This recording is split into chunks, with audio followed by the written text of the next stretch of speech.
guys, it's your girl Anyango here, hoping that you are healthy, wealthy, and free, and loving your life. Alright, I have had and continue to have a certain fear. There's this idea that I'm sure many of us have, that our purpose is finite, like the thing that we're meant to do is singular. There's this one thing that we're meant to do, and once you believe that you have figured it out or you've discovered it, then that is my thing, and I need to figure this thing out and, produce it, realize it, for me to live, or for me to die happy, for me to, be satisfied at the end of it all, right? And because of this idea of having a finite purpose, even I think especially when it comes to the corporate world, because I've had all these experiences at work when I'm like, okay, should I share this idea with this particular colleague? Because if I share it with this colleague, then maybe he would be the one, or she would be the one to share the idea with the manager, whatever, and then in the end I don't get the credit, and hence my value isn't established because I am not the one that presented this idea to them, and then I am done away with, basically. So there's this fear, okay? And even in the little things, because it's funny that sometimes I even think that I'm mixing too many ideas in these videos that I make. And I'm like, okay, so if I put too many ideas into this video, then I won't come up with any idea for the next video, or the next one, or the next one after that, and I need to have enough videos to keep me going for the challenge and beyond the challenge, right? And it then becomes a little bit because now if we put it in the context of these videos, it then makes me stingy, in the sense that I am now limiting my thoughts as I make this video to specific topics, and I don't allow my mind to wander into more so that I can share more, because I'm afraid that then tomorrow I won't have anything to say. Let's just use this simple example to explain this idea that I have. And you see, in this limiting myself, then I'm not able to even explore this idea to really see how far it can go. Because the reason why I am thinking it, or thinking so much about it, to the that so much so that it's expanding in this way in my mind, is due to a number of circumstances, a number of situations, right? And if I'm stopping myself from thinking it, tomorrow's situation, when I sit in this chair and sit before this camera and start to record, will not be the same thing. Whatever idea that I have tomorrow will be different, right? Could be based on something else. And who knows, maybe today in this video, in this thought process, this is when I am supposed to get the big idea. And we get ideas every day. We get ideas in everything that we do. Every moment is an idea that comes. And it's important to really think through these ideas, because you never know which day the idea will come to you. And the idea will come, in my personal opinion, you will always get a number of ideas. I mean, Einstein came up with so many theories, he wasn't limited to one. He didn't say, okay, I have achieved, or I have understood or explained the theory of relativity, and now that's it. That was my purpose and I'm good. No. Every time he got this idea or this thought processes, he would think it through, discover it, or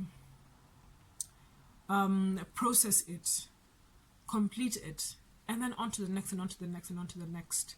And in this limiting myself, then I'm never able to complete this thought and see where it's supposed to take me in order to now get to the next point. Now this kind of ties into a previous video that I made on the fact that I need to outlast the old me to get to the new me.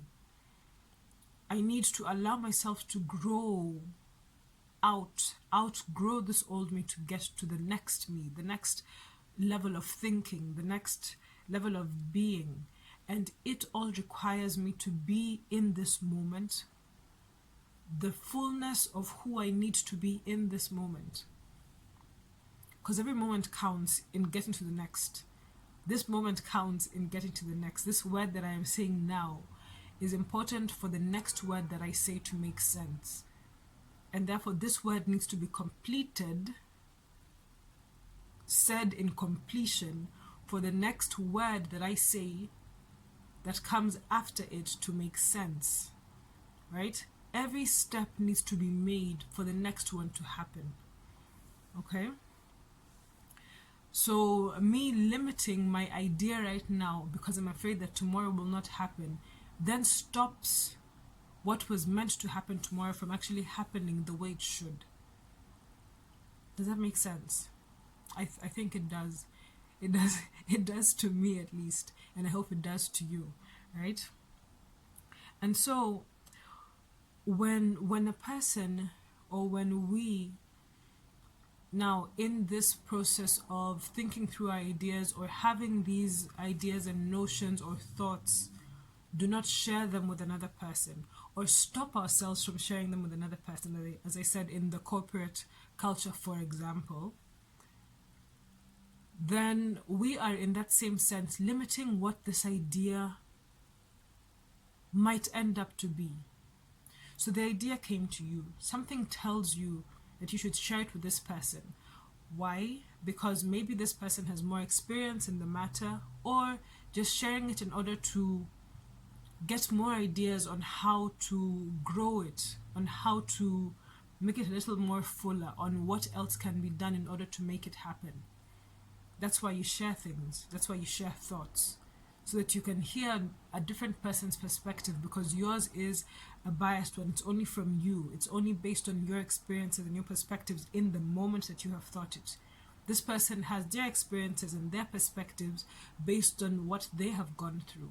And if you both bring these different points of view to this one idea, then you see it from a whole other wholesome point of view. And you're able to give it some flesh, fatten it up, fatten it up, and build a whole thing out of it. And then you see where that goes. So this fear of sharing, because it might end up that I don't get the glory for it, it might end up that maybe the idea dies, or whichever thing it is, I think is invalid, should not make sense to you, or should not be hidden. Because the worst that could happen is that this person either shoots me down, and if they shoot me down, then I should go back and think to myself, why would they think this way? Or ask them, why do you think this way? Explain to me, and if it makes sense to me, then okay, then I hear what you're saying. Let me go back and refine this thought or this idea, and then we work on it after that. Okay? Or another worst case scenario, they shoot me down and then run off with the same idea and go and implement it. And I've mentioned this in a different video. That does not... Yes, it matters because it was your original idea. But if this is that thing that you really want to do, that is your purpose and is your baby, and it really gives you that drive inside, the way a different person would implement it would be different from how I would implement it, because I've seen it differently. Therefore, I will produce it differently. And that's what I'm trying to do is just copy somebody else. Then somebody has beaten me to that copying. Then too bad. But if it's something that I'm trying to produce based on me, based on my own creativity, my own view or vision of it, then the way I do it cannot be copied, because it is the way I do it. It is inside my mind. It is somewhere deep inside that cannot be copied. That cannot be, and unless I've drawn it up, But you get what I'm saying, right? I hope you understand what I'm saying by that. And if I could just bring it out into a concept that I've been playing within my mind. This idea, I feel like there's a whole pandemic, the pandemic of founder and CEO that we millennials have. I don't know if it's still going on, but I think it is. Everybody wants to be a founder and CEO.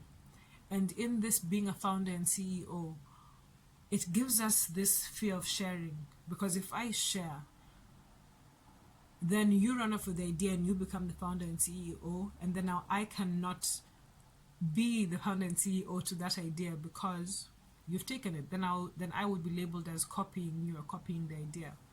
Okay? And if we could just, in a sense, be willing to join forces with people, and of course this now comes to trusting each other. We need to be able to trust each other. Because when I share this with you and you think it's a really good idea, instead of me thinking, okay, let me steal your idea and go and implement it and be the founder and CEO of this brilliant idea, let me speak with you about it and we can join hands and see how we can actually make this same idea bigger and better. Because the skill that I have to implement it isn't the same as the skill that you have to implement the same thing. So if we put our skills together, then what we will build would be a lot stronger than we individually trying to build something and being at loggerheads or competing, instead of trying to get together and really put all of these strengths together. Because as we're in competition, what we're doing is going after each other's weaknesses and concentrating on somebody else's weaknesses instead of concentrating on their strengths, building their strengths, you building on my strengths as well.